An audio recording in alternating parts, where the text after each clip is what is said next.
The Wilderness Trials. Chapter 1. Waking Alone. Alex woke with a start, disoriented and confused. The world spun as he sat up, the air thick with the earthy scent of moss and damp leaves. Blinking rapidly, Alex's eyes adjusted to the dim light filtering through the towering trees overhead. The forest was dense, suffocating in its silence, with the kind of stillness that felt both ancient and unsettling. He was alone. Alex's hands fumbled instinctively, brushing against the ground, hoping to find something, anything, that might explain where he was or how he had ended up here. But the only thing he grasped was cold, rough soil, littered with twigs and brittle leaves. There was no bag, no phone, no familiar comfort. Just the clothes on his back, and a sickening sense of unease. For a moment, Alex tried to recall the last thing he remembered. But it was a blur. Faces, places, moments of life slipped from his memory as though they were dream fragments. Panic began to rise, but just as he thought he might succumb to it, his hand brushed against something strange. A map. It was old and weathered, folded neatly beside him, as though someone had placed it there on purpose. Alex's heart raced as he unfolded the parchment, eyes tracing over the cryptic symbols etched onto the surface. 31 marks dotted the landscape, each one corresponding to a day. The meaning became clear as he scanned the map further. At the top, written in faded, ancient script, was a message that sent a chill down his spine. Survive 31 days, or perish. A low throb of dread pulsed in Alex's chest. Survive? The word echoed in his mind. What kind of sick game was this? Who had left the map, and more importantly, who, or what, was forcing him to endure it? But there was no time to dwell on the unsettling questions. The sun, though dim through the forest canopy, was beginning its descent. Time was running out, and Alex's throat was already parched from thirst. If he didn't find food and water soon, he wouldn't survive even the first day. Pushing himself to his feet, Alex took a deep breath. Survival instinct kicked in, overriding panic. He scanned the area, trying to pick up on any sign of water, a stream, a trickling brook. Nothing. Only the endless maze of trees surrounded him, their ancient trunks towering over like silent sentinels. Alex stumbled through the undergrowth, every crackle of leaves beneath his feet magnified in the eerie silence. The woods were unnervingly quiet, as if even the birds had abandoned it. Minutes turned into an hour, and still, no sign of water. His throat grew drier, the weight of the map crumpled in his hand heavier with each passing moment. But he refused to give up. Not yet.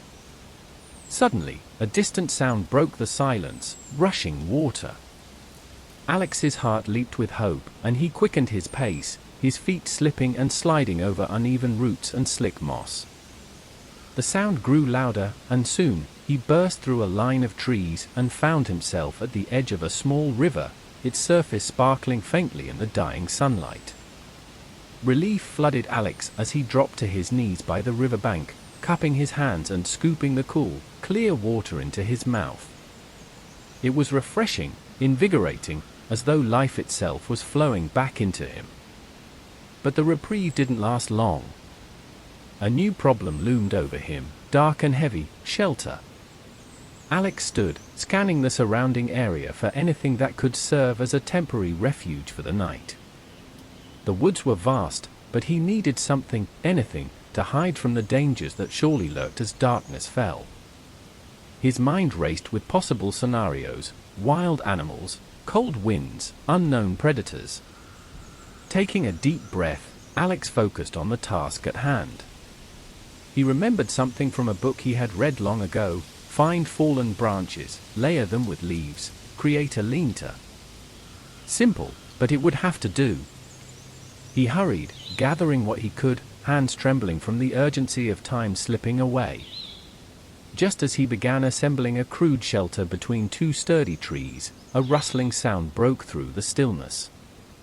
Alex froze, heart pounding. Slowly, he turned toward the noise.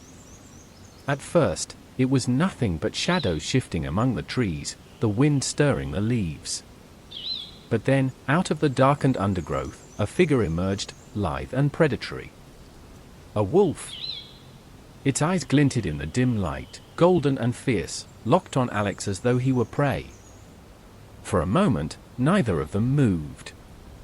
The air between them thickened with tension, the animal's growl low and menacing. Alex's hand shook as he searched desperately for something, anything, to defend himself.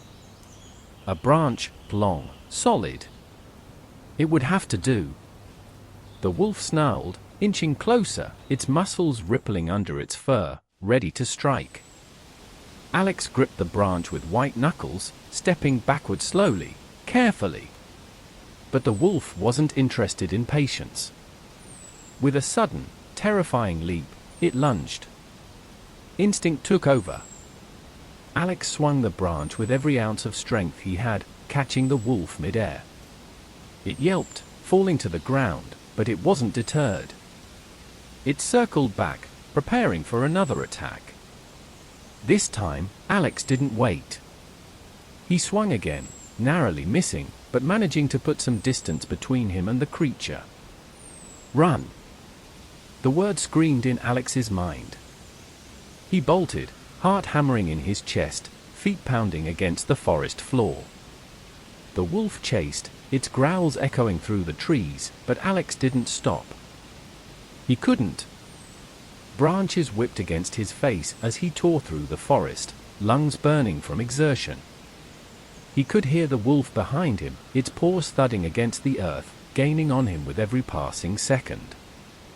But ahead, just beyond a cluster of thick trees, Alex spotted an outcrop of rocks, a natural barrier that might offer safety.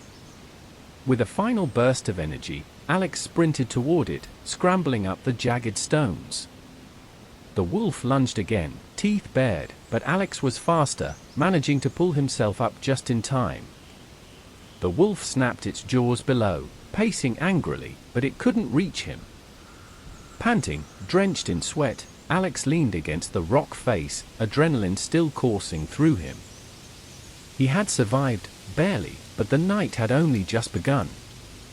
The wolf eventually slunk away, disappearing into the shadows, leaving Alex alone once again. The crude shelter lay forgotten in the distance, but there was no going back now. Exhausted and shaken, Alex curled up against the rocks, trying to find some warmth in the cold night air. He had made it through the first day. But as he drifted into a restless sleep, one thought lingered at the edge of his mind. There are 30 more to go.